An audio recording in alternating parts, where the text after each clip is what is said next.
ازت میخوام بدون اینکه لبهات رو حرکت بدی توی ذهنت کلمه خوشبختی رو تکرار کنی.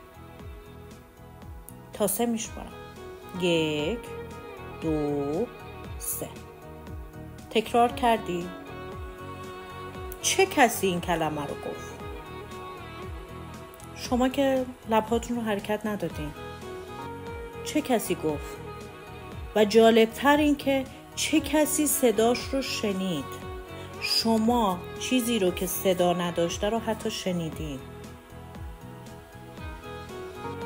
پس باید بدونید که شما آگاهی پس همه اینها هستین و این اون چیزیه که شما هستین.